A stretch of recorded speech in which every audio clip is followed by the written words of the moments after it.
Yeah, no, that should definitely be an easy move. Now, what's going to be a tough move is trying to bring back your franchise player on a losing team. And, I don't know if people really know about this song here, but is it Are You Ellie or Are You Ready? Because either way, Ja coming back. So look, Ja coming back with these Memphis Grizzlies, and this season didn't look too. It's not looking too promising, man. You got Marcus Smart going blowing up on people in the huddles. Then you just got I don't even know what you got out there, man. But look, Ja's back. Grizzlies are 6-17. They're like 13th in the West. Do y'all think Ja going? Yeah. Do y'all think Ja coming back will the Grizzlies make the playoffs? And I got a Lakers fan here, so I know you feel like the Grizzlies were a threat at some point. But do you think Ja can help this team get to the playoffs, AJ? Man, last time I heard from Ja, he said he was fine in the West, man. I found that hilarious. Fine in the West. In all honesty, man, I've been kind of back and forth on this all day. Defensively, they haven't really fallen off like that. I mean, they're a top 12 defensive team, but offensively, they're bottom half of the league. They're like 29th in the league right now in offensive efficiency, offensive rating. So obviously, Ja coming back is going to help you offensively. Facilitating the ball, getting everybody involved in the offense is going to help. I think the biggest thing with Memphis, though, because I really think this team has been built around him to succeed. You bring in a guy like Derrick Rose, you bring in a guy like Marcus Smart. Those are pieces that are supplementary to help him succeed. It's a swagless team right now, bro. And like that's a big part of what the Grizzlies are. They're about swag, they're about pizzazz, they're about the dancing and the gritty and one thing that stood out to me is what Ant said earlier. What Ant said earlier this season. Ant was like, this is my first time playing in Memphis where it's just dead. Like people leaving at halftime. Like it ain't no swag here. Ain't no, you know what I'm saying? It don't feel like Memphis. And Ja for the most part is Memphis when it comes to that basketball team. And so I think he's gonna bring a lot of offense to this team. He's not really gonna help defensively, but I think he's gonna make the offense play a lot better. Obviously, they're missing a third scorer. And I think he's going to help with that. I think that if it wasn't for the play-in tournament, then I would be like, no, it's probably not possible. But since you have the play-in tournament now, where you could be a 10th seed, last year the 10th seed, I think it was OKC, they was like 40-42. So like, I think he's good enough to help this team go on the run to at least make the play-in tournament. Now, in the play-in tournament, I don't know because you won and done, especially if you 9 or 10. If I had to put my money on it, I don't know, bro. If I had to put my money on it, I would say no. I think the hole is too big. But I mean, the Lakers started out 2-10 last year, and so I'm indifferent. But if I had to put my money on it, I would say no. I don't think they're gonna make it. But I do think they're gonna be obviously a lot better when they bring him back to the lineup. Man, 2-10. I'm So glad I'm a Wizards fan. Go ahead, I Dad. agree. I agree with what he said as far as no, they're not going to make the playoffs. But I agree the fact that I do think they're going to have a chance to get into that 10th spot in the play-in tournament. But I saw something Dino just said that had me thinking the same thing. I feel like even though he ain't the best player in the world, they missing Dylan Brooks. Because like AJ said, it's the swag. Dylan Brooks brought that just pizzazz to the team where I don't know if y'all remember when Ja was out, Dylan Brooks was Ja balling. Like, just doing I don't know how he was doing it, but he was trying balling. And he was winning games. Him, Desmond Bain. I think they missed like Dylan Brooks to me is kind of like what Draymond is to Golden State. Not far as the playmaker or anything, but just like the heartbeat of the team. So by him, I mean, I ain't saying he the reason Houston doing good, but he probably bringing some of that same energy over there to Houston. And they just look like a better team. Don't I know it because I lost a lot on FanDuel because of Houston. Just betting against them. So, but when John Morant come back, obviously I think the offense going to pick up. But I think it's just going to be too much to get in the chemistry flow with all the new people. I do think Derrick Rose and having Marcus Smart going to help him as far as veterans on your team. Only way I see the Grizzlies making the playoffs is if they go trade for Pascal Siakam. You Jaren Jackson there, Siakam, and John Morant as your 3 cornerstone players that bring extra defense. Obviously, I mean you already got Jaren Jackson, long arm defender. Then you bring Pascal Siakam who can do both. Actually, Jaren Jackson can score too. He's been scoring a lot lately, but with that type of scoring, it's more so. Well, if nobody there, somebody got to score the basketball. Then you still got Desmond Bain. Like, that'll be a good team if you go make that move. If they don't go make that type of move, like I said, they might get the 10th seed to do the play-in spot, but they're not going to really do anything. The West is kind of nice this year. Like, people picking it up, so no playoffs for John. Saying kind of nice, man. LeBron just won the in-season tournament, so the Lakers got something to play for now. Yeah, the only one. Jordan ain't got one, but don't. With the chemistry, man. With the chemistry, I don't see it. Nah, man. Ja's good, but he's not good enough to get this team to the playoffs. Like, you just gotta find your way back in the groove. But I will say this though: one thing he will do for Memphis is they won't have no more $5 tickets. Like, the ticket price can go back up now. They can stop giving them away 2 for $1. But other than that, I see a play-in maybe. But then again, let's say Ja come back and knock on wood, he gets hurt. Now look what you got now. So again, I agree with you, Devin. If they're gonna make a move, that can add something to it. But I don't think so. Joe? Yeah, they're gonna make the playoffs. I got to make a playoff. But just straight out or in a play-in tournament? They might go win straight out. I got you though. Hold on, I got you. Hey AJ, you keep taking my notes, man. What's up with you, man? Like the second talk in a row, you took my notes.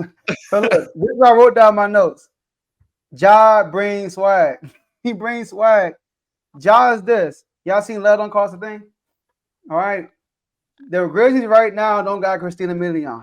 When Ja come back, they got Christina Milian. They gonna have some swag. Listen, man. The Aquaman. Aquaman. Listen. 29th offensive rating right now. 12th defensive rating right now. They are last in points per game. 29th in field goal percentage. That's going to change. They are not hungry right now. Now, last year, Ja missed 19 games last year. They went 10-11 without Ja Morant. And they still finished 51-30. Somebody 51-30 or 51-31. All right. They still won over 50 games and he missed 19 games and they went 500 with him. So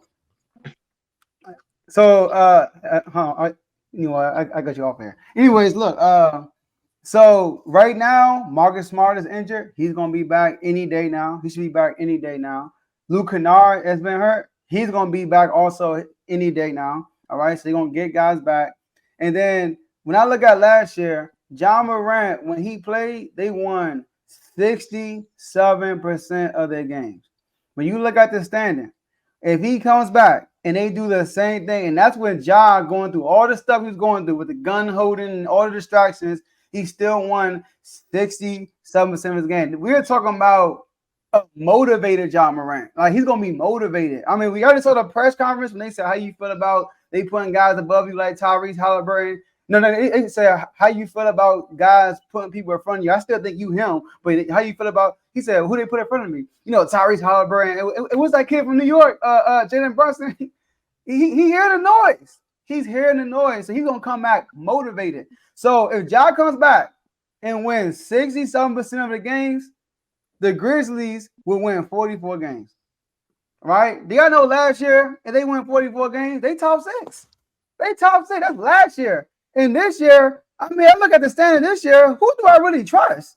I mean, like minutes. Oh, that's me doing that. Sorry, Tomo. What?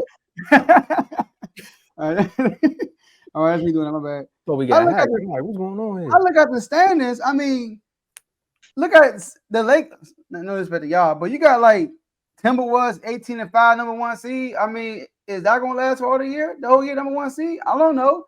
OKC 15-8. Is that gonna last? The Rockets 12-9.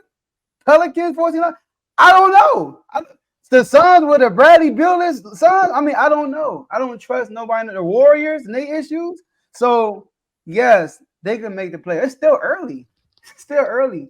They could definitely make the playoffs. I think Ja can come back with vengeance. But so you said they're gonna make the playoffs outright? Like they won't be in the tournament. You know what? That's gonna be tough.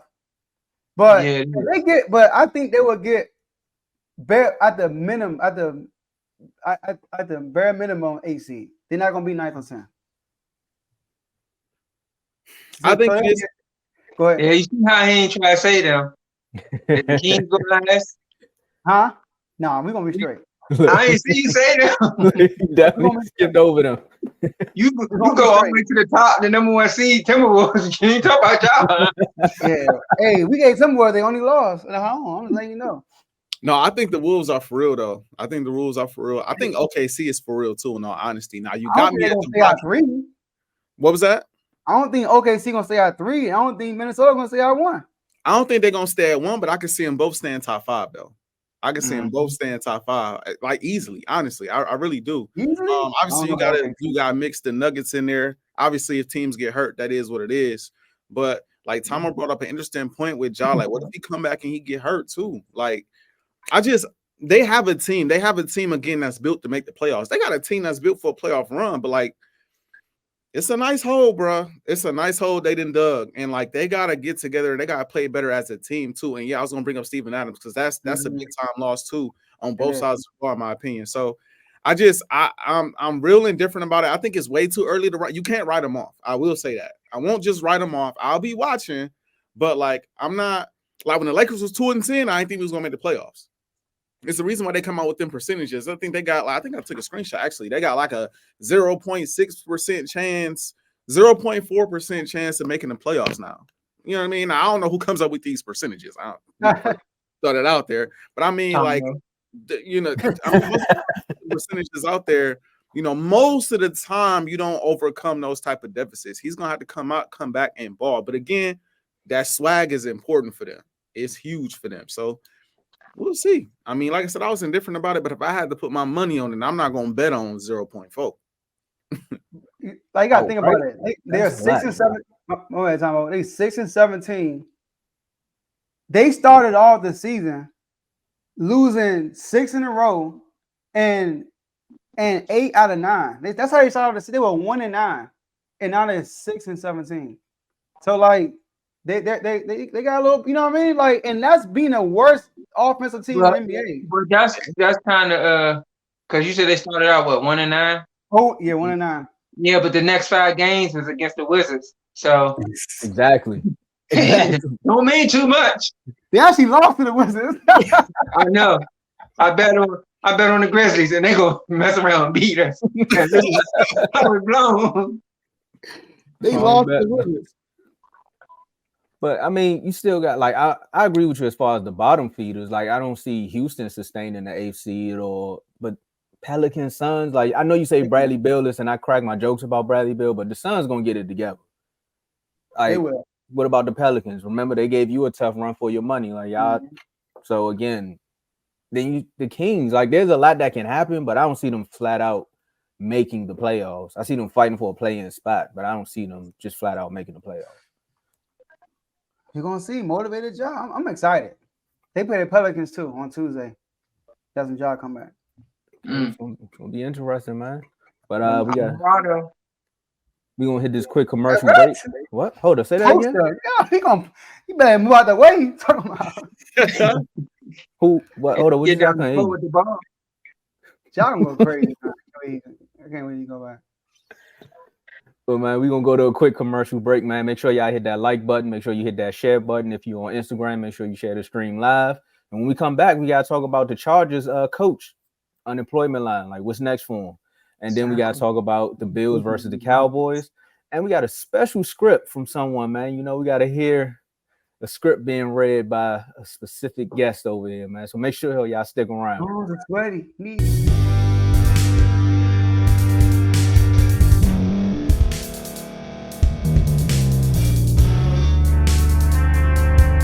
Thank you for staying to the end. If you're watching this on YouTube, please like this video, subscribe, and also hit that notification button so you can be notified next time we put out a video. If you're listening on any podcast platform, subscribe and hit that notification button, y'all, so you can be notified we put out another podcast audio. And last but not least, hit that share button. No matter what you're listening to or watching it, hit that share button and send it to somebody that you know that would love to watch this episode you just listened to. So once again, thank you for staying to the end, and we'll see y'all in the next episode.